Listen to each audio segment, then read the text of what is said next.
Welcome back to Casual Bias Rugby. That is soul crushing. It hasn't even set in yet. This is literally just post-match thoughts directly after the loss against Ireland. I'll have a more formal video tomorrow. Probably have a guest from New Zealand on as well. In the first half, right, I was watching the game and I was like, I wonder when we are actually going to start playing. Because we got blitzed. Straight off the bat, before I go into anything. Fair play to Ireland. I have no excuses. Nothing to say about the ref. I think the ref had a good game overall compared to last weekend. I understand that the Irish were mad at some decisions, which was valid, obviously. But this weekend, I have no excuses. Ireland absolutely blitzed us in the first half. Credit with all your injuries and everything. I'm proud of our boys, how they came back in the second half. But you can't afford to go down 10 points in the first half against this Irish team. They showed they showed heart, fighting spirit. From the get-go, they came out and made statements with the way that they attacked us. They came out physical. This is a tough pill to swallow, right? Because now I feel like we're sending the Irish home. This feels like a series loss. Because we're sending the Irish home on a winning record, or well, on a winning note, and we lost it. I don't know if it was those shitty white jerseys and the turquoise pants that made us play shit in the first half, and it wasn't the green and gold. But I don't know what was going on in that first half. Like, I wouldn't even want to say it was embarrassing. It was just so many mistakes on mistakes on mistakes, and credit to Ireland for capitalizing on it. We weren't clinical enough in that first half. Obviously, I'm speaking from a South African perspective. I will focus on us way more than I focus on the Irish. So if I don't focus too much on Ireland, excuse me. But just the way that Ireland played, and how good Osborne was under the eyeball, how good James Lowe and secure he was on the wing, really got his team up with his boot. It was just an all-round good performance. Even the scrum looked all right. I think, obviously, man of the match, in my opinion, was Oxenchair and probably Sasha Ngomazulu. But I went on before this game started and I said, I want to see blood in Durban. I want to see the Irish blood being spilt, because we were so dominant in that first half and kind of threw it away last weekend. And now, in the first 8 minutes, 2 blood injuries, Willie Leroux off the field, and it turned out it was our blood being spilt. And obviously, I'm proud of the boys. I'm still proud that they got back. But this one hurts, because this meant a lot, you know, because we thought, okay, won the World Cup, you get that caveat off your back. Ireland should have done it. If you win the series 2-0, there's no more discussion around it.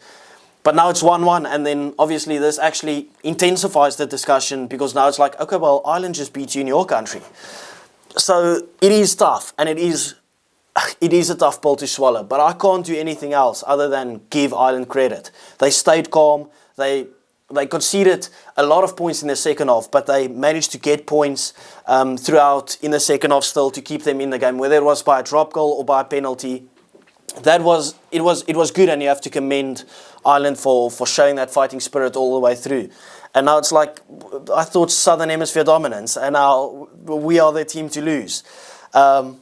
So credit to Ireland. I mean, really, it was tough to see Franco Mostert go off early.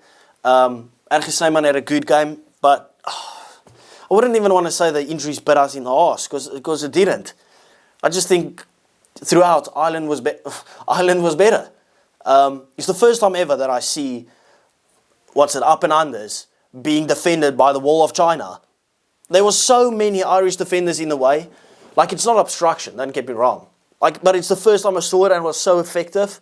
Obviously, you run the risk that they did with if Osborne had to knock the ball and someone in front of him touches it, it is offside. But it's just little changes that they made. I couldn't for the life of me understand why in the first half we decided to still kick so deep on the kickoffs. Like, I don't see why it's necessary. Because if you just get it slightly wrong, they're not going to make the same mistake they did last week. They're going to leave the ball. That's exactly what they did. They left the ball, and they got a 50-meter scrum from it. And I think Ireland got 3 points from that as well. In the end, that 3 points was absolutely vital for them to go ahead and win this game. Conor Murray, wow. Just the way that he controls the game. I know I'm just rambling on. As I said, I didn't make notes or anything. I'm just talking about the first thing that pops up into my head. Conor Murray, his box kicks and the way that he controls the game is literally the best in the world. And by a country mile. Compare that to the way that Faf played. I was screaming at the TV to get Faf off the field. Now, I'm not saying Faf is shit or anything, but he really struggled. I was so happy to see Grant Williams come onto the field. You could see the difference that he makes. Sasha Feinberg, absolutely brilliant game that he played. Peter Steff was hard as always. Kwagga Smith had a much better game. I wouldn't say it's all in vain, but like it kind of feels like that. It's tough to compliment your players in a losing effort. Whereas I think Ireland played so well. Joe McCarthy, the way that Tadi Burnz, just the way that all our mauls was disrupted. The breakdown, they contested at nearly every breakdown. Just so good. Defensively good. I think we, in the first 25 minutes, had like 12 missed tackles. That was ridiculous. It was crazy. I couldn't believe what I was seeing. But overall, I won't speak for too long. I don't even know what to say. I have no words. Both kickers, honoured today, kicking all their kicks. The crowd was beautiful. This is all almost like coping mechanisms that I feel like I'm going through. But I want to know from you guys, like, as a South African, I know we drew the series, but does this feel like we just lost the series? I don't lose any hope, right? I'm still going into the Rugby Championship hoping we win it. We still played some good rugby today. If you just take the second half, we did brilliant to get us into the game, but obviously want to see it through, which we didn't do in the end. But yeah, credit to Ireland. They can take this as a series victory, in my opinion, especially with all the injuries. Like, you have to give credit where it's due. I'm not going to sit here and try and be cocky or anything. I was humbled a bit. I was cocky before the game. I thought we're really going to show them something today, and Ireland proved me wrong. And I'll hold my hands up and say, well done. Absolutely well done. Could have been a much bigger scoreline if the first half just continued. Obviously, I expected us to be better with Rassie really going off on these players. And I'm sure now after the game, he'll be like, how can you throw that away? But, I mean, it is what it is. It is a tough pill to swallow. On to the next. Well done to Ireland. I was really hoping for like an unbeaten 2024. Obviously, we're not getting that now. But, yeah, I know I've said it plenty of times. Credit to Ireland. Deserved the victory. I'll take the moral victory in terms of we won it on aggregate, if you want to go technical with it. But, I mean, it is what it is. Well done to Ireland.